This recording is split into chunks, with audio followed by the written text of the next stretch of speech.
रूपये के संविधान। संविधान से तात्पर्य किसी भी देश के शासन को चलाने के लिए एक आवश्यक दस्तावेज होता है जो नियमों तथा कानूनों का एक संग्रह होता है। संविधान को 4 भागों में बांटा गया है। एक होता है केंद्र तथा राज्य के संबंध के आधार पर, एक होता है कार्यपालिका तथा विधायिका के आधार पर, एक होता है परिवर्तनशीलता के आधार पर,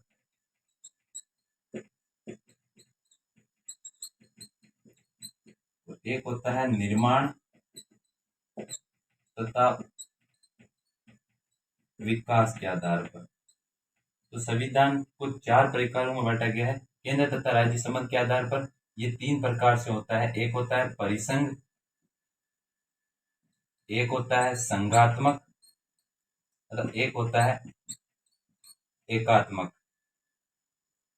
तथा कार्यपालिका तथा विधायिका के आधार पर 2 प्रकार का होता है। एक होता है संसदीय तथा एक होता है अध्यक्षात्मक। परिवर्तनशीलता के आधार पर 2 प्रकार का होता है। एक होता है कठोर तथा एक होता है लचीला। तथा निर्माण एवं विकास के आधार पर होता है लिखित तथा अलिखित। ये थे संविधान के 4 प्रकार।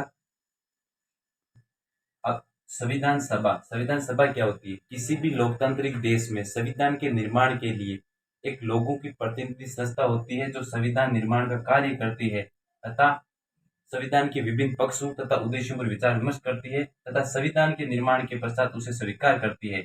उसे संविधान सभा की संज्ञा दी जाती है। भारत में भी संविधान का निर्माण संविधान सभा के द्वारा ही किया गया था। भारत में स्वतंत्रता संग्राम के पश्चात ही संविधान की मांग का सवाल उठने लगे थे। तो 1895 के अंतर्गत सर्वप्रथम बाल गंगाधर तिलक ने स्वराज्य विधेयक के माध्यम से संविधान की सर्वप्रथम मांग की। 1922 में महात्मा गांधी के द्वारा कहा गया कि भारतीय संविधान भारतीयों की इच्छा के आधार पर होगा, अर्थात किसी भी विदेशी सत्ता के द्वारा प्रदान किया गया संविधान भारतीयों के द्वारा स्वीकार नहीं होगा। भारतीय अपना संविधान स्वयं निर्माण करेंगे। इसी के तहत 1928 में मोतीलाल नेहरू ने नेहरू रिपोर्ट के माध्यम से सर्वप्रथम संविधान के निर्माण का प्रयत्न किया, परंतु यह प्रयत्न असफल हो गया। 1934 में एम.एन. रॉय के द्वारा सर्वप्रथम संविधान सभा के माध्यम से संविधान निर्माण की मांग की तथा स्वराज्य पार्टी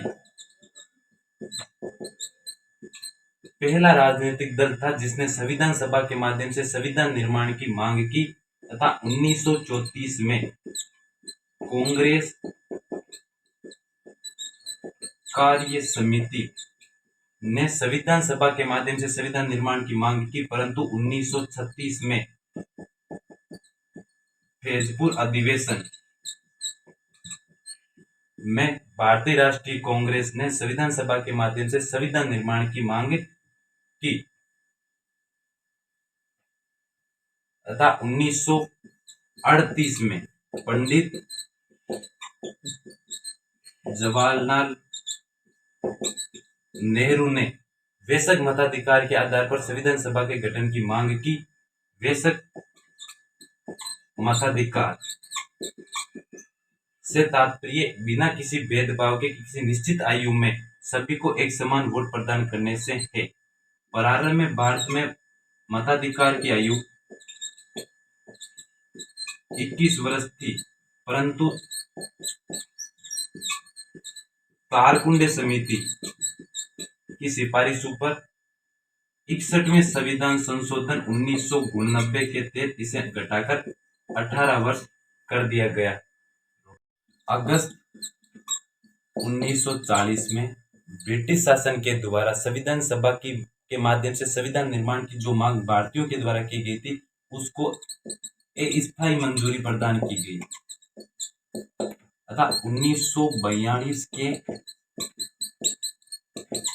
क्रिस प्रस्ताव के माध्यम से ब्रिटिश शासन के द्वारा भारतीयों के द्वारा संविधान सभा के माध्यम से संविधान निर्माण की जो मांग थी उसको पूर्ण मंजूरी प्रदान की तथा ये निर्धारित किया गया कि युद्ध की समाप्ति के पश्चात वर्ल्ड वार 1939 से लेकर जो कि 45 तक था उसकी समाप्ति के पश्चात भारतीय वैश्विक मताधिकार के आधार पर संविधान सभा का गठन करेंगे और संविधान सभा भारतीयों के संविधान का निर्माण कार्य करेगी। और 1946 में कैबिनेट मिशन के द्वारा भारत में